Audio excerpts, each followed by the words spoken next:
భగవంతుడు లోక కళ్యాణ నిమిత్తం ఒక అవతారాన్ని స్వీకరించినప్పుడు ఆ సమయంలో ధర్మ సంస్థాపన కోసం దుష్ట శిక్షణ శిష్ట రక్షణ చేస్తాడు. ఆ అవతారం ప్రయోజనం అంతవరకేనా, ఆయన భూమిపైన ఉన్నంత వరకేనా అంటే కాదు. ఆ అవతారము తర్వాత ఎన్ని యుగాలకైనా కూడా ఆ అవతారం యొక్క ప్రయోజనం ఉంటుంది. ఎలాగూ చెప్తున్నారు. మే జన్మ కర్మ దివ్యం. అర్థమైంది కదా. భగవంతుడి యొక్క జన్మ జన్మ అంటే ఇక్కడ అవతారం, మామూలు మానవుడిలాగా పుట్టడం కాదు. తర్వాత ఆయన చేసే కర్మలు కూడా దివ్య కర్మలు. వీటిని తత్వత యహ వేత్తి అంటే యథార్థ దృష్టితో ఎవరైతే తెలుసుకుంటారో అప్పుడు ఏమవుతారు? త్యక్వా దేహం, శరీరం వదిలిన తర్వాత మళ్ళీ వాళ్ళు జన్మని పొందరు. ఏమవుతారు స్వామి? మాం ఏతి, నన్నే పొందుతారు. అంటే భగవంతుడు రూపాన్ని స్వీకరించినప్పుడు ఒక దివ్య శరీరాన్ని స్వీకరిస్తాడు కదా. కాబట్టి ఆయన జన్మ దివ్యమే, ఆయన కర్మ దివ్యమే. ఎందుకు? మాయాధీశుడై ఉంటాడు కదా. అలాంటప్పుడు ఆ దివ్యమైనటువంటి రూపము కానీ, నామము కానీ, తర్వాత చరిత్ర కానీ, లీలలు కానీ వీటిని చక్కగా అర్థం చేసుకుని ఉపాసన చేస్తారో అలాంటి వాళ్ళు తప్పకుండా ముక్తిని పొందుతారు.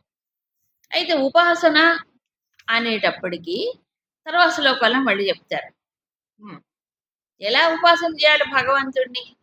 మన్మయాహ మాం ఉపాశ్రితా అని చెప్పారు. మన్మయాహ, మనస్సుని భగవంతుడి యందు నిమగ్నం చేయడం. నిమగ్నం అంటే మునిగిపోవడం.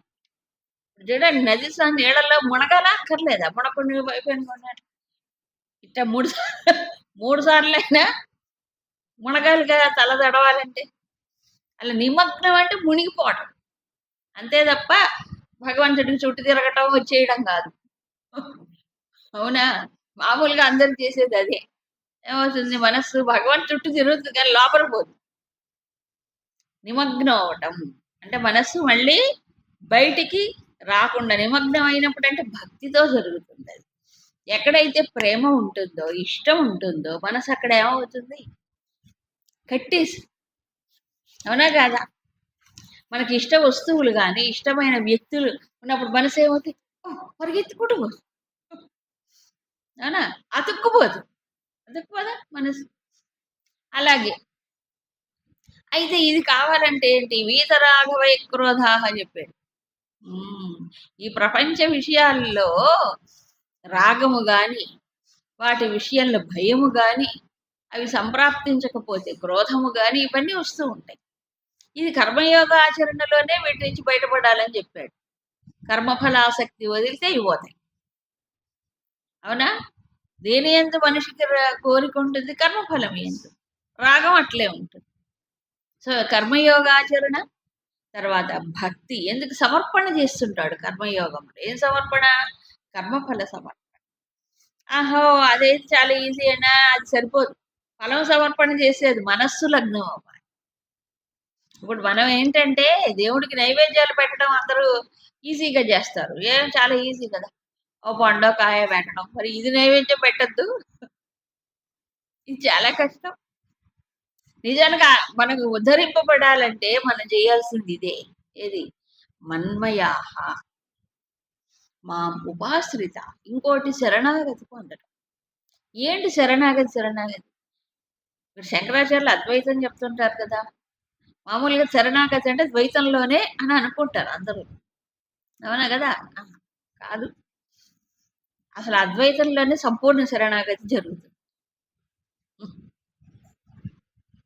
ఇది చాలా కష్టంగా అనుకుంటారు అందరు. కాదు. ఎందుకంటే ఈ ఉపాధుల తాదాత్మ్యం ఉన్నంత వరకు జీవుడికి నేను నేను నాది నాది ఉంటుందా? ఉండదు. మరి శరణాగతి అంటే ఏంటి? ఈ ఉపాధులు కానీ ఉపాధుల తాదాత్మ్యం కానీ పారేయటం. ఎక్కడ? ఆయన దగ్గర.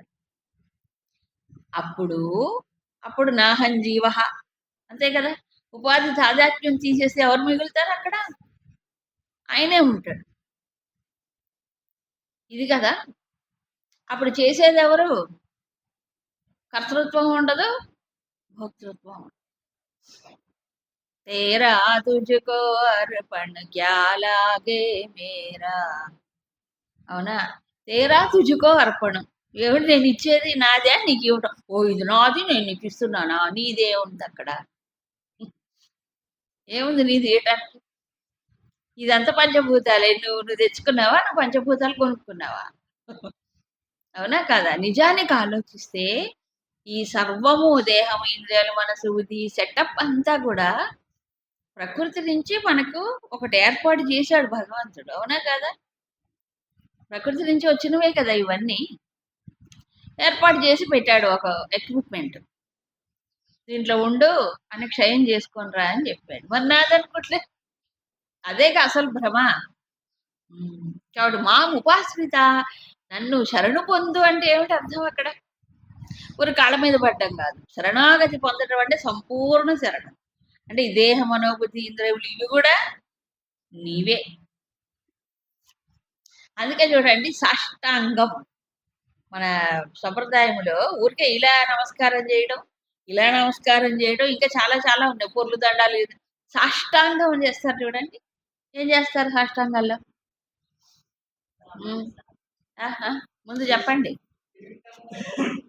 ముందు దేంతో చేస్తారు? పురసా, శిరసా, దృష్ట్యా, మనసా, వచసా, కరాభ్యాం, కర్ణాభ్యాం. అవునా కదా. 8 ఉన్నాయి. ఈ 8 శరీరం ఒకటే నేల మీద పడుతుంది. మిగతావి అవి కూడా అక్కడ నేల మీద పడ్డం అంటే ఊరికే ఇలా సాగిల పడ్డం కాదు. మనస్సు సాగిల పడాలి. మనసా అన్నాడు, ఊరసా అన్నాడు, హృదయం అన్నాడు. అవునా. శిరస అన్నాడు. అవునా. సో మనస్సును కూడా అక్కడ పడేయాలి. సో మనస, వరస, శిరస, పద్భ్యాం, పాదాలతో, కరాభ్యాం, కర్ణ, ఇవన్నీ అక్కడ పడేయటం అంటే ఏంటి? ఈ కర్ర పడేసినట్టు. మరేంటి పడేయడం? ఇవి నావి కాదు, ఇవి నీవే. దీంట్లో శక్తి కూడా నీదే. ఇంకేం మిగిలిన అంత ఖాళీ అయిపోదు. అవునా కదా. ఉపాధి తానే, ఉపాధుల్లో ఉన్న చైతన్యము తానే. మా ఉపాశ్రిత. మరి అప్పుడు ఇది నిజమైన భక్తి కదా. అవునా. అప్పుడు ఎవరు మిగులుతాడు? ఈ జీవుడు ఖాళీ అయిపోతే ఉన్నది ఎవరు? ఆయన. మరి అద్వైతంలో చెప్పింది ఏంటి? అదే. అవునా. అందుకే సర్వధర్మాన్ పరిత్యజ్య చివరి దాంట్లో వస్తుంది. కాబట్టి మా ఉపాశ్రిత. తర్వాత జ్ఞాన తపస. జ్ఞాన తపస్సు అంటే ఈ భావం ఊరికే రాదు. ఏది? ఈ సంపూర్ణ శరణాగతి ఊరికే రాదు. దానికి కాస్త జ్ఞానం ఉండాలి. ఈ ఉపాధులు ఏమిటి, వీటి స్వరూపం ఏమిటి కదా, ఈ ప్రపంచ తత్వం ఏమిటి, పరమాత్మ తత్వం ఏమిటి అనేది ఉంటేనే జ్ఞానము. అది మాటిమాటికి మరణం చేసుకుంటేనే ఇది సాధ్యమవుతుంది, ఈ భక్తి. అవునా. అందుకని పూతాహ. సో ఇప్పుడు జ్ఞాన తపస్సు చెప్పాడు భగవంతుడు. తపస్సులు శారీరక స్థాయిలో ఉంటాయి, ఇంద్రియ స్థాయిలో ఉంటాయి, మనోస్థాయిలో ఉంటుంది, బుద్ధి స్థాయిలోనూ ఉంటుంది. ఈ విషయాన్ని మనకి సాత్విక రాజసిక తపస్సులు, శారీరక మానసిక వాచిక తపస్సులు తర్వాత అధ్యాయంలో వస్తాయి ఇవన్నీ కూడా. సో తపస్సు వల్ల ఏమవుతుంది అంటే, ఏమవుతుంది? పూతాహ. చెప్పాను కదా. తపస్సు అనేది అసలే లేనప్పుడు మాటి మాటికి మనిషి ఏమవుతున్నాడు? తప తప అండ్ టపటపటప పడిపోతాడు. టపటప అంటే విషయాల్లోకి వెళ్ళిపోతున్నాడు, ఇరుక్కుంటాడు. సో తపస్సు ఏం చేస్తుంది? మాటిమాటికి బురదలో పడకుండా అదేం చేస్తుంది? పైకి లేదు. ఒకవేళ ఆయన తెలియక బురద అంటినా కూడా తపస్సు చేత ఏమవుతున్నాడు? మాలిన్యములన్నీ పోతాయి. తపోభిక్షీణ పాపానాం శాంతానాం వీతరాగిణాం. ఆత్మబోధలో శంకర్లు చెప్తారు. తపోభిక్షీణ పాపానాం. తపస్సుల చేత పాపములు పోతాయి. కాబట్టి పూతాహ పవిత్రులవుతారు. అప్పుడు మద్భావం ఆగతాహ నాలో ఏకమవుతారు, నన్ను చేరుకుంటారు. చేరుకోవడం అంటే ఎక్కడో స్వామి ఉన్నాడు ఆయన దగ్గరికి వెళ్ళిపోవటం అని కాదు, ఆయనలో ఏకత్వాన్ని పొందుతారు అన్నారు. సో ఇప్పుడు కర్మ ద్వారా, కర్మలో భక్తిని జోడించి కదా, తర్వాత భక్తిలో జ్ఞానమును కూడా కలుపుకొని, ఈ జ్ఞానములో భగవంతుడి కంటే దాని అన్యము కాదు అనే ఏకత్వ దృష్టితో సాధన చేసిన వాడు ఆయన పొందుతాడు. సో దీంట్లో కర్మ ఉంది, భక్తి ఉంది, జ్ఞానం. ఈ మూడు రైలు పట్టాలు కాదు, రైలు పట్టాలు కాదు. మూడు ఏమవుతాయి, ఒక దాంట్లో ఒకటి కలిసిపోయి ఉంటాయి. అయితే ఒకటి ఎక్కువ స్థూలంగా ఉన్నప్పుడు కర్మ చేయాల్సిందే, కానీ కర్మ యోగం కావాలి కదా. యోగం కావాలంటే ఏమవాలి, కర్మఫల సమర్పణ, ఈశ్వర భావన కావాలి కదా. ఈశ్వరుడు ఎక్కడున్నాడని ఆధ్యాత్మ చేతస్సు కావాలి, అంటే కొంచెం జ్ఞాన దృష్టి ఉండాలి అక్కడ.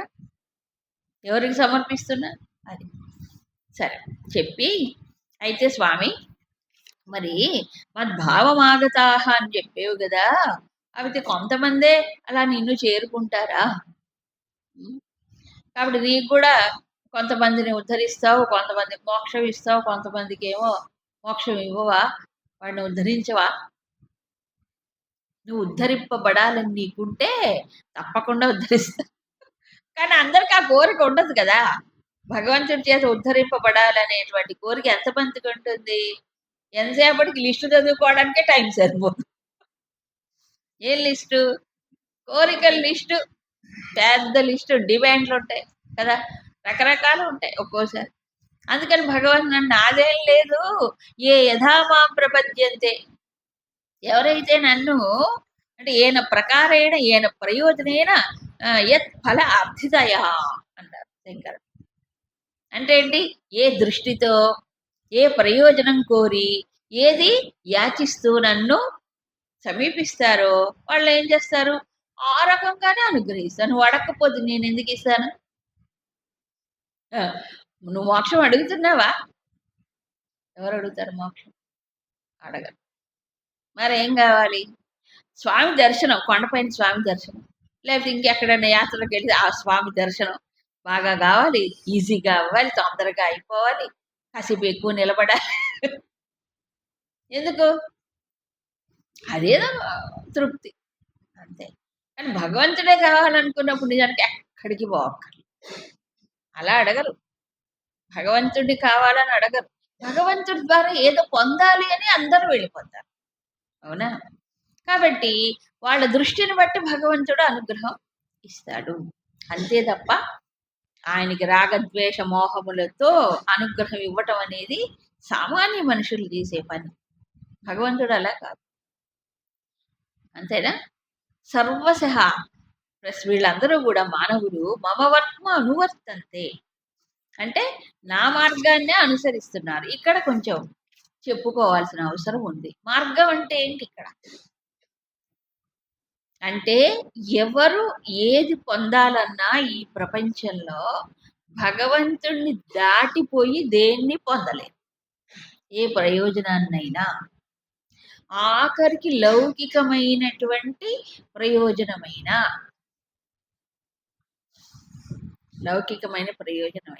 ఇప్పుడు చూడండి, దీనికి గురుదేవులు చాలా చక్కగా చెప్తారు.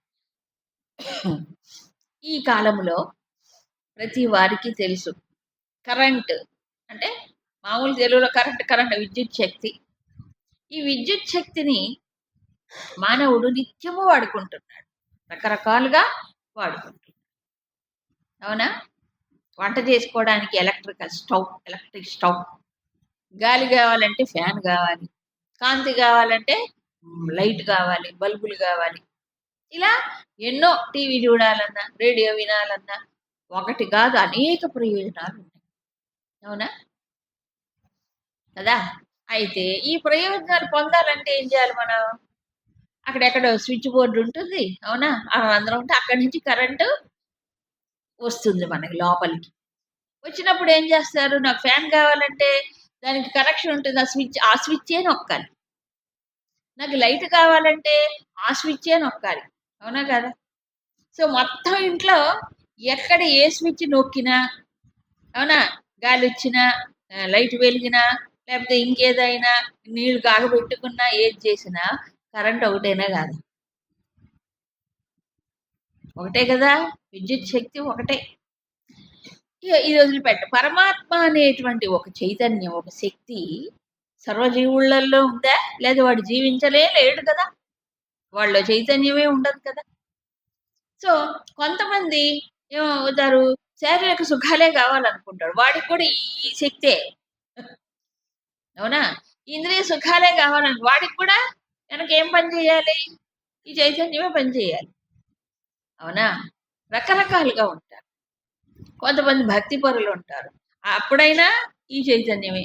సో ఎవడు ఏ ప్రయోజనం పొందినా ఈ ప్రపంచంలో భగవంతుణ్ణి దాటి పొందుతున్నారా? పొందగలరా? పొందలేదు కదా.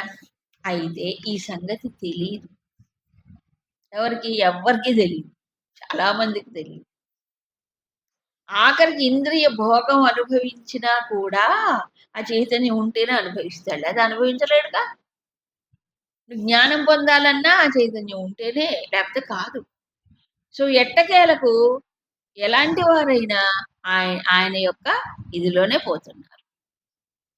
వర్మ అంటే మార్గం, అంటే ఇక్కడ బయట చూసే మార్గం కాదు, ఆయనలోనే ఉంటూ ఆయనలోనే ఇవన్నీ చేస్తూ ఉంటారు. చైతన్య స్వరూపుడైన పరమాత్మలో చెప్పాడు. కాబట్టి ఆయన శక్తి లేకపోతే ఎవడు ఏమి ధర్మార్థ కామ మోక్షములు ఏ పురుషార్థాన్ని సాధించలేదు. కానీ అందరూ ఆయన్ని ఆ దృష్టితో చూడరు. మరి ఏం చేస్తారు? ఇహలోకే, ఈ మానవ లోకంలో అందరూ ఏం కోరుకుంటారు? క్షిప్రం అంటే ఏం కోరుకుంటారు? వెంటనే మనకి అనుభవంలోకి వచ్చేటువంటి కర్మ ఫలాన్ని కోరుకుంటాడు. అంటే కర్మణాం సిద్ధిం, కర్మణాం సిద్ధిం. ఒక కర్మ చేస్తే ఫలితం వెంటనే రావాలి. క్షిప్రం, క్షిప్రం అంటే తెలుసుగా, వెంటనే, త్వరలో. ఈ రోజుల్లో అయితే ఇంకా స్పీడ్ యుగం అయిపోయింది. అన్నీ వెంట వెంటనే కావాలి. ఏమంటారు వాళ్ళు? ఇన్స్టంట్. ఇన్స్టంట్ కాదు కదా. కాబట్టి అందరికీ ఇన్స్టంట్ రిజల్ట్ కావాలి. అవునా? అది ఎందుకంటే వెంటనే కనిపిసేవాడు ఎంత ఆనందమో. అవునా కదా? ఎవరికైనా అబ్బాయి ఎప్పుడుకో వస్తుందంటలే మోక్షం, ఎప్పుడో ఏమి ఎన్ని జన్మలు పట్టుకుందో ఏం చేయాలి, వద్దులేండి బాబాయ్, వస్తుందో రాదో మనదా. ఇదైతే ఇమీడియట్ గా కనిపిస్తుంది కదా, ఈ సుఖాలు ఇమీడియట్ గా కనిపిస్తాయి. అవునా? ఇప్పుడు కళ్ళు ఉన్నాయి, ఓ దృశ్యాన్ని చూసే. అవునా? కళ్ళు ఎప్పుడు ఏం కోరుకుంటాయి? ఏదో చూడాలి, ఏదో కావాలి, నోరు, రకరకాలు ఉన్నాయి కదా. కాబట్టి వెంటనే ఇలా నొక్కగానే అది తిరిగినట్టు ఈ ఇంద్రియ విషయాలకు వెళ్ళిపోగానే సుఖం వచ్చిందా లేదా? వస్తుంది కదా, వెంటనే కనిపిస్తాం. ఒక కర్మ చేసినప్పుడు దాని రిజల్ట్ వెంటనే కనిపిస్తుంది. కాబట్టి ఇది చాలా ఈజీ అన్నమాట. సుఖం చాలా ఈజీగా ఉంది, వెంటనే వస్తుంది. కాబట్టి ఎక్కువ మంది ప్రపంచంలో ఏం కోరుకుంటారు చెప్పండి? అప్పటికప్పుడు కనిపించే ఫలితాలే కోరుకుంటారు. అయ్యో తపస్సు చేయి, నువ్వు జ్ఞానం ఆర్జించు, జ్ఞాన తపస్సు చేయి, ఉపాసన చేయి, నీ మనసు నిలుపు, ఏకాగ్రం చేయి, కంట్రోల్ చేయి అంటే ఎవరికి ఇష్టం ఉండదు. సో అందరూ ఇదే కోరుకుంటారు. కాబట్టి అందుకని ఏం చేస్తారు? ఇహ దేవతాహ యజంతే, దానికోసము దేవతల్ని ఆరాధిస్తారు. దేవతలు అంటే ఈ లోపల బాహ్యంలో, ఇక్కడ ఇంద్రియ శక్తులు దేవతలు, అక్కడ బాహ్యంలో ప్రకృతి శక్తులు దేవతలు. అంతే కదా. ఇంద్రాది దేవతలు అన్నారు శంకర్లు. ఇంద్రుడు, అగ్ని, వాయువు, వరుడు ఇలాంటి ఇవి లోపల ఉన్నాయి, బయట ఉన్నాయి. కాబట్టి ఏమవుతుంది? దానివల్ల వెంటనే మనకి కనిపిస్తుంది, దాని ఫలితం కనిపిస్తుంది. మానుషే లోకే. ఇప్పుడు అయితే జంతువులు కూడా మరి ఇంద్రియ సుఖాలు అనుభవిస్తున్నాయి కదా. కానీ మానవుడుకున్న బుద్ధి తెలివితేటలు జంతువుకు ఉండవు కదా. మానవుడు ఏం చేస్తున్నాడు? తన తెలివితేటలతో, బుద్ధితో ఇదే సృష్టిని ఉపయోగించుకొని ఎక్కువ సుఖాన్ని పొందాలని ప్రయత్నం చేస్తున్నాడు, పొందుతున్నాడు. జంతువులకు అసలు పాప కాన్సెప్టే ఉండదు. అవునా? అంటే ఎక్కువ దీనికంటే తన ప్రకృతి నియమించిన దానికంటే ఎక్కువ పొందాలని జంతువులు కోరుకోవు. వాటికి అది దృష్టి కూడా ఉండదు. ఇప్పుడు మానవుడు అలా కాదు, ప్లాన్ చేసుకుంటాడు అన్ని. అవునా కాదా? ఇది కావాలి, ఇది ఎక్కువ బాగుంటుంది, ఇంకా ఇది కావాలి, ఇంకా అనుకుంటాడు. ఎక్కువ ఆనందాన్ని ఈ ప్రకృతిలో జురుకోవాలనుకుంటాడు. కాబట్టి మానవుడికి విశేషమైన తెలివితేటలు ఉన్నాయి కాబట్టి అలా ప్రయత్నం చేస్తాడు. అందుకని ఎక్కువ మంది కర్మఫల సిద్ధి, కర్మ వల్ల వచ్చేటువంటి ఫలితం ఇమ్మీడియట్ గా కనిపిస్తుంది కాబట్టి కోరుకుంటారు. అంతే తప్ప ఇలా భగవంతుణ్ణి ఆ దృష్టితోనే సమీపిస్తాడు. కాబట్టి ఈ దేవతలు ఏంటి, మరి ఈయనెవరు? నన్ను సమీపిస్తారు. నన్ను అంటే అక్కడ మమవర్త్మ, నా యొక్క మార్గాన్ని అనుసరిస్తారని చెప్పాడు కదా, కరెక్టే. ఆయననే ఇన్ని రూపాలలో ఉన్నాడు. కాబట్టి డైరెక్ట్ గా అంతా ఉన్నటువంటి ఈశ్వరుణ్ణి పట్టుకోరు. ఒక్కొక్క ఏమంటాడు రూపంలో ఉన్నటువంటి ఒక్కొక్క శక్తిని పట్టుకుంటారు. ఒక రూపానికి ఓ శక్తి ఉంటుందా దేవతల్లో? అంత మటుకే చూస్తారు. కానీ అనంత శక్తి స్వరూపమైన పరమేశ్వరుడుగా చూడలేరు. అలా చూడగలిగినప్పుడు అది గొప్ప ఉపాసన అవుతుంది. అందుకే మన పురాణాల్లో వ్యాసుల వారు ఇన్ని పురాణాలు రచించి ఇంత చేసినా మీరు ఏ దేవత యొక్క స్థుతి చూడండి, కొంచెం లోతుకు వెళితే అక్కడ ఆయన పరమేశ్వరుడుగానే చెప్తారు. మీరు శివపురాణం చదివితే శివుడు ఎవరు? దేవాది దేవుడు, పరమేశ్వరుడు. విష్ణు పురాణం చదివి విష్ణువే పరమాత్మ, పరమేశ్వరుడు. దేవి భాగవతం చదవండి, అమ్మవారే ఆదిపరాశక్తి, అనంత శక్తి అంటారు. అంతే తప్ప తక్కువ చేసి చెప్పలే. ఎందుకని? వీడు పరిమితమైన దృష్టితో చూస్తాడు కాబట్టి వీడి దృష్టిని ఏం చేయాలి? ఆ పరమాత్మ వైపు, పరమేశ్వరుడు వైపు మళ్ళించాలి. కాబట్టి పురాణాలు అక్కడికి తీసుకెళ్తాయి కూడా. అవి సరిగ్గా అర్థం చేసుకో. కానీ అంత దాకా వెళ్ళరు పురాణం చదివినా. మళ్ళీ ఏమనుకుంటారు? మళ్ళీ ఆ క్షేత్రంలో ఆ దేవుడికి ఎక్కువ మహిమ, ఈ క్షేత్రంలో ఈ దేవుడికి ఎక్కువ మహిమ అనుకోరా? ఇంకా వీళ్ళు కాకుండా వీళ్ళందరూ పురాణ దేవతలు పాత పడిపోయారు, వీళ్ళు అంత అంటే అప్డేటెడ్ కానీ ఇప్పుడు అప్డేటెడ్ దేవతలు, కొత్త కొత్త దేవతలు, వీళ్ళు కాక కూడా దేవతలు కాక కొత్త కొత్త దేవతలు వచ్చారు ఇప్పుడు. వాళ్ళు పక్కన కూర్చున్నారు కొలువులో, వాళ్ళని పట్టుకుంటున్నారు. వీళ్ళందరూ కొత్త కొత్త దేవతలు కాబట్టి ఎక్కువ శక్తి అనుకోవట్లే, అనుకుంటున్నారు. అంతే ఈ మానవుల. కాబట్టి వాళ్ళ దృష్టిని బట్టి ఉంటుంది, వాళ్ళకి ఫలితాలు పొందుతారు. వాళ్ళు అనంతమైన దాన్ని కోరుకోవట్లేదు, అనంత స్వరూపుడుగా పరమాత్మను చూడట్లేదు, ఆయన పొందాలని అడగట్లేదు, కోరుకోవట్లేదు. మరి భగవంతుడు దృష్టిని బట్టేగా ఇస్తాడు ప్రయోజనాన్ని. నువ్వు కర్మఫల సిద్ధి కోరుకుంటే అంతే ఇస్తాడు. అందుకే కర్మయోగం చెప్పాడు. కర్మఫల సమర్పణ చేయి, దాన్ని దృష్టి పెట్టుకోకు, నాకు అర్పణ చెయ్యాలి. కర్మయోగం. భక్తి యోగంలో ఉపాసన చేయను. అవునా? అవన్నీ చెప్పారు. ఇంత చెప్పినా సమాజంలో ఇలా ఉంటుంది అని చెప్పారు. మళ్ళీ వీళ్ళల్లో కూడా ఏది ఈ కర్మఫల సిద్ధిని కోరుకునేవాళ్ళు, ప్రపంచంలో ఏదో సాధించాలనుకునే వాళ్ళు ఉంటారు కదా.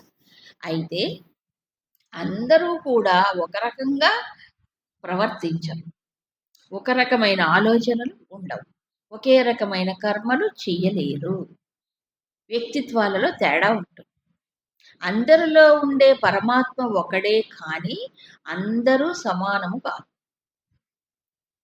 ఇక్కడే తప్పుదారిలో పడిపోతుంది సొసైటీ. సమానత్వం సమానత్వం వేరిట నానా చండాలం జరిగిపోతాం. ఏంటి సమానత్వం? ఇంట్లో నలుగురు ఉంటే నలుగురు సమానమా? వాళ్ళు తెలివితేటలు సమానం. ఒక తల్లికి నలుగురు బిడ్డలు పుడితే వాడికి ఉండే తెలివితేటలు వీడికి ఉండవు, వాడికి ఉండే చాకచక్యం వీడికి ఉండదు. అవునా కాదా? ఇంట్లో నలుగురే సమానం కాకపోతే అందరూ సమానం, అందరూ సమానం ఎట్లొస్తుంది చెప్పండి? ఎక్కడుంది సమానత్వం? సాధ్యము కాదు. అలా ఒక దాని యూటోపియన్ డ్రీమ్ అంటే సాధ్యము కాని ఊహించుకుంటున్నారు సమానం అనే దీనితో. అందుకని భగవంతుడు ఎప్పుడో సృష్టి ప్రారంభంలోనే చక్కని వ్యవస్థని మనకిచ్చాడు. ఏ వ్యవస్థ? వర్ణ వ్యవస్థ. సో వర్ణ వ్యవస్థ అనే దాన్ని మనం సక్రమంగా అర్థం చేసుకోవాలి. ఎలాగూ అని అంటే, ఇప్పుడు అందుకే పురుష సూక్తంలో ఒక చక్కని ఉదాహరణతో పోల్చారు. విరాట్ పురుషుడి శరీరములో ఏమన్నా బ్రాహ్మణోస్య ముఖమాసీత్ బాహురాజన్యః ఊరు తదస్య వైశ్య మధ్యాగం శూద్రో అజాయత ఈ వర్ణన. దీంట్లో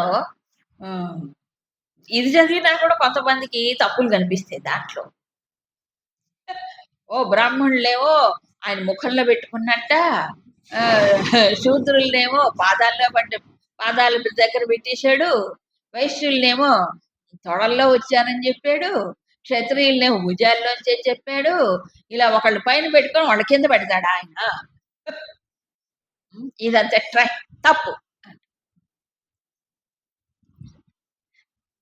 తప్పంట. మరి వాళ్ళ బుద్ధి ఎలాగ ఉంటుంది, తప్పులే చూస్తుంటారు వాళ్ళు, దాంట్లో మంచిని చూడలేరు. దాంట్లో ఎందుకు ఏమిటి అనేది ఒక రీజనింగ్, ఒక హేతువుతో చూసినప్పుడు అన్ని మంచిగానే కనిపిస్తాయి. ఇప్పుడు మన శరీరంలో ఎవరికి వాళ్ళు చూసుకోండి, తల ముఖ్యమా కాళ్ళు ముఖ్యమా?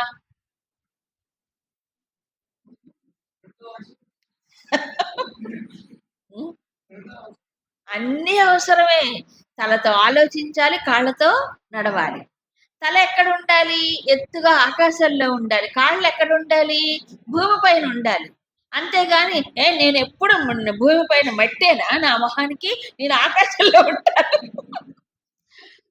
అని కాళ్ళు అంటే అప్పుడేమో శీర్షాసనం వేసుకోవాలి. కాబట్టి అందరూ ఇప్పుడు రేపటి నుంచి కాళ్ళకి పై స్థానాన్ని ఇచ్చి నడవండి చూద్దాం. పైన కాళ్ళు పెట్టి నడవండి, దానికి ఉన్నత స్థానం ఇవ్వండి కాళ్ళకి. ఎందుకు ఎప్పుడు మట్టిలో ఉంటాం? సాధ్యమా? దేని పని దాందే. అవునా? అన్నీ ముఖ్యమే. తలతో ఆలోచించి కాళ్ళతో నడవాలి, తలతో ఆలోచించి చేతులతో పని చేయాలి. అవునా కాదు? దేని స్థానం దానికే. అలా అని తలతో ఆలోచిస్తూనే ఉంటే చేతులు పని చేయకపోతే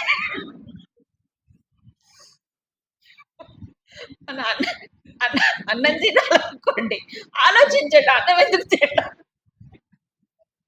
వంట చేయక్కర్లేదు, తినక్క, ఆలోచిస్తూనే అన్ని ఊహించుకోండి, అవి కడుపు నిండదు కదా. కాబట్టి ఏంటంటే విరాట్ పురుషుడు శరీరంలోంచి వీళ్ళు వచ్చారు అంటే అర్థం ఏంటి?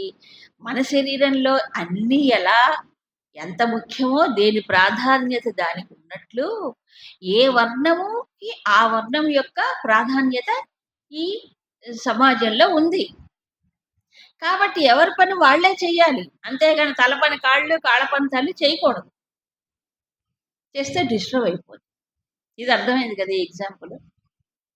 సో భగవంతుడు వర్ణ వ్యవస్థను ఏర్పరిచాడు. మయా సృష్టం చాతుర్వర్ణ్యం. ఎవరు చేశాడు? ఈశ్వరుడు, పరమేశ్వరుడే చాతుర్వర్ణ వ్యవస్థను ఏర్పాటు చేశాడు. ఎందుకు స్వామి ఏర్పాటు ఇదంతా? గుణ కర్మ విభాగశ. On what basis? ఎందుకు ఈ 4 రకాలుగా వర్గీకరించావు స్వామి? గుణముల్ని బట్టి, కర్మల్ని బట్టి చేశాడు అని చెప్పాడు. గుణాల్ని బట్టి, కర్మల్ని బట్టి. తస్య కర్తారమపి. ఇలా నేను వర్ణ వ్యవస్థను ఏర్పాటు చేసిన గుణకర్మల్ని బట్టి అకర్తారం అవ్యయం విద్ధి మాం. నన్ను అకర్తగానే నువ్వు అర్థం చేసుకోవాలి కదా. అంతేగాని ఇదేంటి పార్షియాలిటీ, పక్షపాతం ఇలాంటివేవి నాకు లేదు. నేను అవ్యయుడు అని పరమేశ్వరుడి కదా. కాబట్టి నేను చేసిన అవి నాకేమి అంటం. ఏది? ఈ చాతుర్వర్ణ వ్యవస్థ వల్ల ఏవి నాకేమి గుణదోషములు 2 అంటాం. ఇది సమాజం కోసం ఏర్పాటు చేయబడినటువంటి ఒక విధానం. దీన్ని గురుదేవులు మోడర్న్ లాంగ్వేజ్లో చెప్తారు. ఏ సమాజంలో అయినా అది చక్కగా ఫంక్షన్ అవ్వాలి అంటే ఒకానొక సమాజం ఎప్పుడైనా సరే brain treasure of the society. Brain treasure అంటే ఆలోచించి పరిశోధించి చేసేటువంటి వాళ్ళు, ఏ ఫీల్డ్లో ఎక్స్పర్ట్స్ అంటారు వీళ్ళని. అవునా? ఒక ప్రాజెక్ట్ కొత్తగా ఒకటి లాంచ్ చేయాలంటే ఎవరు కావాలి? ముందు శ్రామికులు కాదు. ఎవరు కావాలి? ఎక్స్‌పర్ట్స్ కావాలి. థింకర్స్ కావాలి. అవునా? కాదా? వాళ్ళొకళ్ళు థింకర్స్. తర్వాత థింకింగ్ వచ్చింది, ప్లానింగ్ వచ్చింది, అంతా జరిగిపోయిన తర్వాత దాన్ని ఎగ్జాక్ట్‌గా ఇంప్లిమెంట్ చేయాలంటే ఎవరు కావాలి? అడ్మినిస్ట్రేటర్స్. ఉండొద్దా? దక్షత కలిగినటువంటి వాళ్ళు కదా! ఇది ఇలా జరగాలి, ఇలా జరగాలని వ్యవస్థని సక్రమంగా నడుపుతూ, దానికి ఏదైనా తప్పొప్పులు జరిగితే వాటిని సరిదిద్దుతూ ఉండేవాళ్ళు కావాలా? అడ్మినిస్ట్రేటర్స్ కావాలి. ఇక మూడో వాళ్ళెవరు? Business class. సరే, ఓ పెద్ద ప్రాజెక్ట్ లాంచ్ అయింది. దానివల్ల ప్రయోజనం ఉందా? దీన్ని మార్కెటింగ్ చేయొద్దా? దీని ఉపయోగం అందరికీ అందాలి కదా! అవునా కదా? అందరికి అందాలంటే ఎవరు కావాలి? ఈ అడ్మినిస్ట్రేటర్స్ చేయలేరు ఆ పని. వీళ్ళకి బిజినెస్ క్లాస్ ఒకళ్ళు ఉండాలి. అంటే వాణిజ్య వర్గం, వణిగ్ వర్గం ఉండాలి. మూడో వాళ్ళు వైశ్యులు అన్నారు. అవునా? దేన్ని బట్టి వాళ్ళకి ఆ టాలెంట్ ఉంటుంది, తెలివితేటలు ఉంటాయి కాబట్టి తయారైనటువంటి వాటిని చక్కగా అందరికీ అందించడానికి ప్రయత్నం చేస్తారు. కాబట్టి బిజినెస్ క్లాస్. ఇక నాలుగో వాళ్ళు ఎవరు? శ్రామిక వర్గం, లేబరర్స్, శ్రమ చేసేవాళ్ళు. వాళ్ళు లేకపోతే అసలు ప్రోడక్టే రాదు బయటికి. ఏ ఉత్పత్తి జరగదు కదా! వాళ్ళు కూడా కావాల్సింది. అవునా కాదా? ఇప్పుడు ఈ 4 యూనిట్స్ కలిస్తే ఏమవుతుందది? బాగా పనిచేస్తుంది. అవునా కాదా? శ్రామికులు శ్రమపడి ఆ ఫీల్డ్‌లో వాటిని తయారు చేస్తే, వీళ్ళేమో అందరికీ అందింపజేస్తే ఎవరు? బిజినెస్ వాళ్ళు. తర్వాత క్షత్రవర్గం అంటే మేనేజ్‌మెంట్. అవునా? వీటన్నింటి వ్యవస్థ సరిగ్గా ఉందో లేదో చూసుకుంటే, ఆ పైన వాళ్ళేం చేస్తారు? వాళ్ళు ఎక్స్‌పర్ట్స్ ఒక్క సూచన ఇస్తే మొత్తం బాగుపడుతుంది. ఆ ఎక్స్‌పర్ట్ సూచన లేకపోతే ఏమవుతుంది చెప్పండి? అంతా చెడిపోతుంది. ఆలోచించే వాళ్ళు ఒకళ్ళు ఉండాలి. ఆ పైన ఎక్స్‌పర్ట్స్ అయిన వాళ్ళు ఆలోచించి సూచన ఇచ్చేవాళ్ళు నువ్వు పోయి ఇదేంటి శ్రామికుడిగా పని చేయమంటే చేయగలరా చెప్పండి? చేయగలరా? వాడు ఇక్కడ శ్రమ పడుతున్నాడు. ఎక్కడ? బుద్ధితో శ్రమ పడుతున్నాడు. శారీరక శ్రమ వాళ్ళు చేయలేరు. ఈ శారీరక శ్రమ చేసేవాడిని మీరు ఏసీ రూమ్‌లో వచ్చి అన్ని భోగాలు ఇవ్వండి, నిద్రపోతాడు తప్ప ఆలోచించలేడు.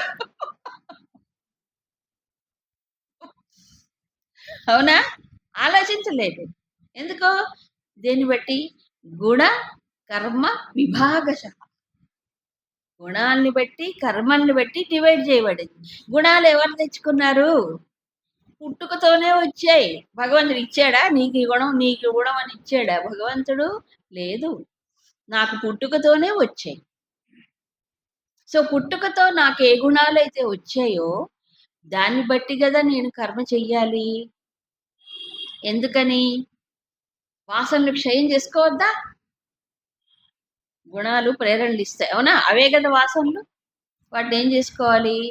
ముందు మార్చుకోవాలి. తర్వాత క్షయం జేసుకోవాలి. సో, ఏ జీవుడైనా స్వధర్మో చెప్పాడు. స్వధర్మం గురించి అందుకే చెప్పాడు. తన యొక్క సంస్కారాలు ఏవైతే ఉంటాయో, ఆ ప్రకారం పోవాలి. పోతే వ్యక్తి ఉద్ధరింపబడతాడు. సమాజానికి మేలు జరుగుతుంది. లేకపోతే ఈ గుణాలు ఒక దోవలో దారి చూపిస్తూ ఉంటే, వీడు చేసే పని ఇంకోటవుతుంది. అప్పుడు రెండిటి మధ్యలో సంఘర్షణ జరుగుతుంది లోపల. ప్రెషర్ పెరుగుతుంది.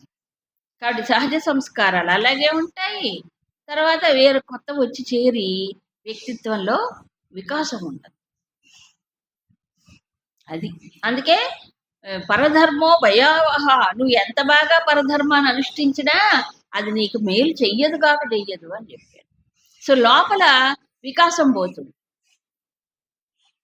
అది. మరైతే ఈ చాతుర్వర్ణ వ్యవస్థ ఆనాడు హ్మ్, బాగా నడపబడింది. మరి ఈనాడేమైంది? జరగట్లేదు గదా! అంతా కలగాపులగం అయిపోయింది గదా! ఎవరు వాళ్ళు ఏదేదో చేస్తున్నారు గదా! వర్ణ సంకరం అయిపోయింది గదా! అనే సందేహం వస్తది. అవునా? అంటే దాన్ని బట్టి క్వాలిటీ ఆఫ్ థాట్స్, సమాజంలో ఎక్కువ మంది ఏ ఆలోచన దృక్పథంలో ఉన్నారో వాళ్ళ గుణాలు ఎలాగున్నాయి దాన్ని బట్టి సొసైటీ కూడా తయారవుతుంది. ఇప్పుడు బ్రాహ్మణ వృత్తికి అంకితం అయ్యే వాళ్ళు ఎంతమంది సమాజంలో చెప్పండి? చాలా తక్కువైపోయింది, దొరకట్లే. ఎందుకు దొరకట్లేదు? డబ్బులు రావండి. డబ్బులు రావు, అవునా? ఆ పూజ చేసి ఏమి ఇస్తారండి వాడు మహా అయితే. సో ఈ ఇన్కమ్ బేసిస్ అయిపోయింది మెయిన్గా. బట్ ఆ రోజుల్లో అయితే వాళ్ళ సమాజం అంతా బాధ్యత తీసుకొని వాళ్ళని పోషించేది. ఇప్పుడు అది లేదు. కాబట్టి వాళ్ళు ఏమవుతున్నారు, వేరొక మార్గాలు చూసుకోవాల్సి వస్తుంది. సో సమాజ వ్యవస్థ వల్ల వీళ్ళు ఇదైపోతున్నారు ఒకటి. నిజంగా ఇంకొకటి చూస్తే వీళ్ళ లోపల ఈ సంస్కారం ఎక్కువగా ఉన్నప్పుడు అది తప్ప ఇంకోటి చెయ్యలేడు. ఎందుకంటే ఈశ్వరుడు లోపల కూర్చొని ఏం చేస్తాడు, ఆ ప్రేరణ ఇస్తాడు. ఈ ప్రేరణ ప్రకారం పోతుంటే వాడు బాగుపడతాడు, కానీ ఈ ప్రేరణ నొక్కేసి పరధర్మాన్ని పట్టుకుంటే ఏమవుతాడు, పాడైపోతాడు. ఇప్పుడు జరిగేది అది. ఎక్కువ మంది చూడండి, తెలివితేటలు ఉంటాయి, శక్తి సామర్థ్యాలు ఉంటాయి, ప్రజ్ఞాపాఠవాలు ఉన్నా మరి ఆ ప్రజ్ఞాపాఠవాలు కనుక సమాజానికి ఉపయోగిస్తే వాళ్ళు ఎంతో ఉన్నతులు అవుతారు, సమాజానికి మేలు జరుగుతుంది. అలా జరగట్లేదు కదా. ఒకానొకప్పుడు ఒకసారి భాగవతం భారతం చూడండి, సాక్షాత్ శ్రీకృష్ణుడైనా శ్రీరాముడైనా వశిష్ఠాది బ్రాహ్మణులు వచ్చినప్పుడు ఏం చేసేవారు ఆయన, వాళ్ళకి ఎదురేగి లేచి నిలబడి పాద్యం ఇచ్చి సత్కారం చేసి ఇలా ఒదిగి ఉండి అన్ని చేసేవాడు, అవునా కాదు? కుచేలుడు ఎంత ఎగ్జాంపుల్, కుచేలుడు భాగవతంలో కథ అందరికీ తెలుసు. కుచేలుడు బ్రాహ్మణుడు, మంచి జ్ఞాని, అన్ని చిరిగిపోయిన బట్టలే, దరిద్రం ఎప్పుడు. కానీ దరిద్రం ఆయన డిస్టర్బ్ చేయలేదు, దరిద్రం అనేది ఆయన డిస్టర్బ్ చేయలేదు, ఎందుకంటే జ్ఞాని కాబట్టి. మరి కృష్ణుడి దగ్గర ద్వారకు వచ్చినప్పుడు భార్య ప్రేరణతో వచ్చాడు. ద్వారకు వచ్చినప్పుడు కృష్ణుడు ఏం చేశాడు, ఎంత సన్మానం చేశాడు. ఎదురు వెళ్ళి కౌగిలించుకొని అంతఃపురంలో తీసుకొచ్చి తాను కూర్చుండే చెయ్యి పైన కూర్చోబెట్టి రుక్మిణీదేవి కూడా సేవ చేసింది, మహాలక్ష్మి, అవునా? సో అంత గౌరవం ఇచ్చాడు ఆయన. ఎందుకు? జ్ఞానానికి ఆ గౌరవం, అవునా కదా? మరి చూస్తే పాత బట్టలు, చిరిగిపోయిన బట్టలు కట్టారు. మామూలు ఈ రోజుల్లో అయితే అట్లాంటి బట్టలు కట్టుకొని ఎవరైనా డ్రెస్సులు పట్టుకొని విలువ, మనిషికి విలువ లేదు ఇప్పుడు, డ్రెస్సు విలువే. వీడు ఎన్ని వేల రూపాయలు బట్టలు వేసుకున్నాడు, ఇవే ఇప్పుడు చూసేది. సమాజ స్టాండర్డ్స్ ఎంతగా ఉన్నాయో అర్థం చేసుకోవచ్చు, అవునా? కాబట్టి నిజానికి ఆలోచిస్తే లోపల ఉండే ప్రేరణ బట్టి ఏం చేయాలి, చెయ్యాలి అని అందుకే ఇన్సిస్ట్ చేశాడు భగవంతుడు. అలా చెయ్యకపోతే నీకు నష్టం, సమాజానికి నష్టం అంటాడు. ఇప్పుడు ఏమైపోయింది సమాజంలో చెప్పండి, ఆలోచించే వాళ్ళే లేరండి, ఎక్కడా చూడండి లేరు. చాలా తక్కువ మంది ఉన్నారు, లేకపోలే, చాలా తక్కువ పర్సంటేజ్ తక్కువ. ఇతరుల హితాన్ని, సమాజం యొక్క హితాన్ని కోరుతూ మరి చెయ్యాలనే వాళ్ళు తక్కువైపోలే. ఎవరికి వాళ్ళకి అందరూ బిజినెస్ క్లాసే ఇప్పుడు. ఎక్కువ మంది ఎలాగున్నారు, బిజినెస్ బిజినెస్ బిజినెస్. ఎందుకని? ఇగో ఈ గుణాలు మారిపోయి. అందుకు ఈ వర్ణ వ్యవస్థ ఏర్పాటు చేసి గుణాలను బట్టి కర్మ చెయ్యాలి అని ఎందుకు శాసించారు, ఎందుకు ఇది అంటే ఒకటి వ్యక్తిత్వ వికాసం జరగాలి, రెండవది సమాజం కూడా బ్యాలెన్స్డ్ గా నడవాలి. ఎందుకంటే అందరూ ముఖ్యం సమాజంలో, శ్రామికులు కావాలి, వర్తక వర్గము కావాలి, తర్వాత ఇదేంటి మేనేజ్మెంట్, క్షత్ర ధర్మం వాళ్ళు కావాలి, తర్వాత మంచి విజ్ఞానంతో సమాజాన్ని నడిపించే వాళ్ళు కావాలి, ఎక్స్పర్ట్స్. ఈ నలుగురు లేకపోతే సమాజం నడుస్తుందా? నలుగురు కావాలి. ఎవరు ఏ పని చేయాలో వాళ్ళు అదే పని చేయాలి, అవునా కాదా? ఇది రివర్స్ కాకూడదు. చేతులు చేసే పని కాళ్ళు చేయలేవు, కాళ్ళు చేసే పని చేతులు చేయలేవు, తల చేసే పని ఇవేమీ చేయలేవు. అన్నీ అవసరమే. ఇప్పుడు తక్కువ ఎక్కువ ఏంటి చెప్పండి, మన భావనే. ఈ తక్కువ ఎక్కువ అని అనుకుంటూ ఏం చేస్తున్నారు? పోటీలు పెరిగాయి, స్పర్ధలు పెరిగాయి, రాజకీయాలు వచ్చాయి. ఇంకా మరీ ఘోరం. రాజకీయాలు రాలే, రాజకీయాలు కూడా వచ్చాయి. కాబట్టి వాటిని ఉపయోగించుకొని రెచ్చగొట్టి సమాజాన్ని ఇంకా చీలికలు ఎక్కువ చేస్తున్నారు. ఒకప్పుడు లేదు, వర్ణ వ్యవస్థ అర్థం చేసుకున్న రోజుల్లో అందరూ హాయిగా జీవించారు.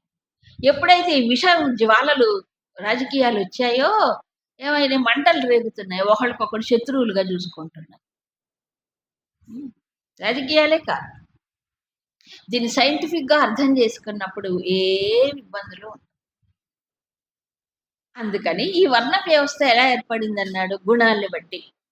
దీనికి ఒక ఫార్ములా కనిపెట్టాం. ఏమిటి? సత్వము ఆధిక్యతలో ఉండి, ఫర్ ఎగ్జాంపుల్ 80% అనుకోండి, అదే 70% అనుకోండి, రజస్సు తర్వాత వస్తుంది, తర్వాత తమస్సు. ఈ ఆర్డర్లో ఉంటే వాళ్ళని బ్రాహ్మణులు అన్నారు. అంటే సత్వం ఎక్కువ ఉండాలి, రజస్సు ఉంటుంది, ఎందుకంటే కొంతైనా యాక్టివిటీ ఉంటుంది కదా. తర్వాత తమస్సు తక్కువగా ఉండాలి, ఏది శరీరానికి విశ్రాంతి తీసుకున్నంత వరకే, అంతకంటే ఎక్కువ ఉండకూడదు. ఇక రెండవ వర్గం ఎవరు? క్షత్రియులు, అంటే మంచి అడ్మినిస్ట్రేటర్స్. వాళ్ళల్లో చురుకుదనం ఎక్కువ ఉండాలి, రజస్సు ఎక్కువ ఉండాలి. సో రజస్సు ఎక్కువగా ఉండి ఆ రజస్సుతో పాటు సత్వం ఉండాలి.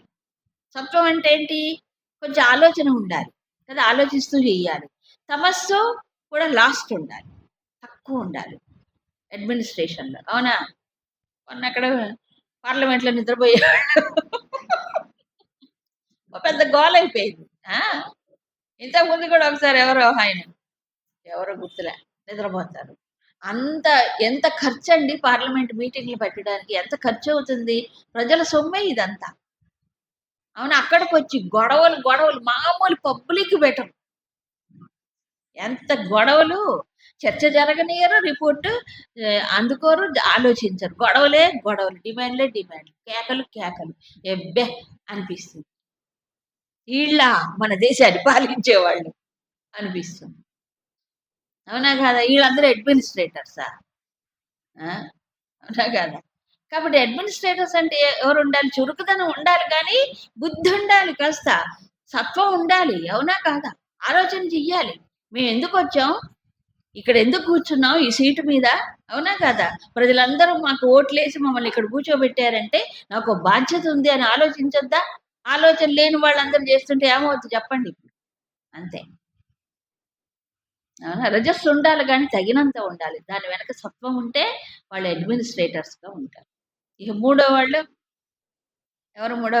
వైశ్యవర్గం. ఆ పేరులోనే ఉంది, విష్ అంటే సంపద. సో కొంతమందికి సహజంగా సంపద పైన దృష్టి ఉంటుంది, బాగా సంపద పెంచాలి అనే దృష్టి ఉంటుంది. ఆ ఇంటెన్షన్ బట్టి వాళ్ళకి కర్మ. పూర్వం కృషి గోరక్ష వాణిజ్యం అన్నారు. పూర్వం వ్యవసాయం కూడా చేసేవాళ్ళు, గోరక్షణ పశు సంపద పెంచడం వాళ్ళు చేసేవాళ్ళు కదా, వాణిజ్యం చేసేవాళ్ళు. చేస్తున్నప్పుడు ఏమవుతుంది? సమాజానికి చాలా మేలు జరుగుతుంది. వాళ్ళందరూ పెంచుతున్నారు, మిగతా వాళ్ళకి డిస్ట్రిబ్యూషన్ అవుతుంది. కాబట్టి వాళ్ళు ఏమన్నారు? వణిగ్వర్గం, వైశ్యవర్గం. కాబట్టి వాళ్ళు ఉండాలి, వాళ్ళు రజస్సు ఎక్కువ ఉండాలి. తర్వాత సత్వం ఉండదు, తమస్సు వస్తుంది. ఎందుకని? నా స్వార్థం ఉండాలి అందులో. నా స్వార్థం లేకుండా కేవలం సమాజానికి చేయలేడు వాడు. తన స్వార్థం చూసుకుంటాడు, సమాజానికి కొంత ప్రొడక్షన్ వస్తుంది, ఉత్పత్తి జరుగుతుంది. స్వార్థం లేకుండా చేయమంటే చేయలేదు. అందుకని తమస్సు వచ్చింది అక్కడ, కొంచెం స్వార్థం. తర్వాత సత్వం ఉంటుంది, కొంచెం లాస్ట్లో ఉంటుంది, సత్వం లేకుండా ఉండదు. కొంచెం దానం ధర్మం, దేవుడు అంటే దాన ధర్మాలు అన్ని చేస్తూ ఉంటాయి. ఇహ ఎవరు? నాలుగో వర్గం శ్రామిక వర్గం. శ్రామిక వర్గము అంటే ఏంటి? బాగా కష్టం చేయగలిగినటువంటి ఇది వాళ్ళలో ఉంటుంది, సహజంగా ఉంటుంది. ఇంకోటి చెయ్యాలి కూడా. సో ఇక్కడ ఉంటుంది కేటగిరీ, తమస్సు ఎక్కువగా ఉండి, రజస్సు తర్వాత ఉండి, సత్వము చిట్ట చివర ఉంటుంది. టిఆర్ఎస్ అవునా? ముందు తపస్సు ఉంటుంది. తపస్సు ఎక్కువగా ఉంటుంది కాబట్టి అడ్మినిస్ట్రేషను చేయకూడదు. వ్యాపారం చేయమంటే నిద్రపోతాడు. అంత నష్టం వస్తుంది. ఎక్స్‌పర్ట్స్ అసలే కాలేడు. ఏమీ చేయలేరు.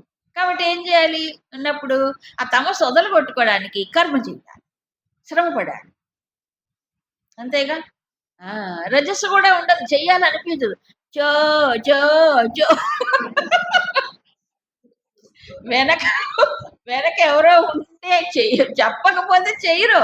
ఎక్కడ పడితే అక్కడ కూర్చోవడమే. చూడండి మీరు కావాలంటే. ఈ సూపర్వైజర్ అటు పోగానే వాడు కూర్చొని బీడి తాగుతుంటాడు. సహజంగా చెయ్యాలి. అయ్యో! మనం వచ్చింది చేయడానికి ఉండదు. ఆ!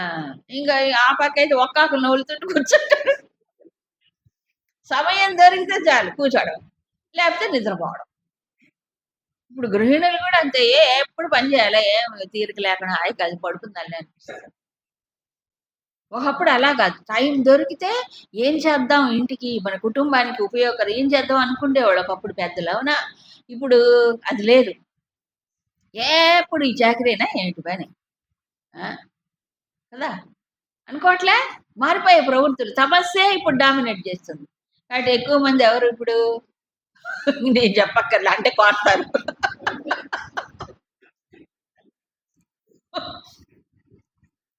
అవునా కాదా? కాబట్టి గుణాన్ని బట్టి వస్తాయి. గుణాన్ని బట్టి, ప్రేరణ బట్టి కర్మలు. అవునా? అందుకని ఆళ్ళ గుణాలు వాళ్ళు వదలగొట్టుకోవడానికి ఈ కర్మ అన్నారు. అంతే. కాబట్టి ఇది చక్కగా ఒక ఏమిటంటారు వర్గీకరణ అన్నారు. Not division but classification. వర్ణ వ్యవస్థ అనేది డివిజన్ అనకూడదు. అంటే చీల్చడానికి రాలేదు. మరేంటి వర్గీకరించాడు. ఎందుకు వర్గీకరణ చేశారు అంటే ఈ కర్మ వాళ్ళు చేస్తే స్వతహాగా వాళ్ళు ఉద్ధరింపబడతారు. ప్లస్ వాళ్ళ వల్ల సమాజానికి మేలు జరుగుతుంది. 2 వ్యక్తిగత ఉద్ధరణ, సమాజానికి ప్రయోజనం. 2 జరగాలి గదా! అందుకని ఇది హెల్తీ వే ఆఫ్ లివింగ్ ఒక రకంగా చెప్పాలంటే. సమాజానికి, వ్యక్తి శ్రేయస్సుకి, సమాజ శ్రేయస్సుకి రెండిటికి కూడా ఉపయోగపడే విధంగా భగవంతుడు ఈ వర్ణ ధర్మాన్ని ఏర్పరిచాడు.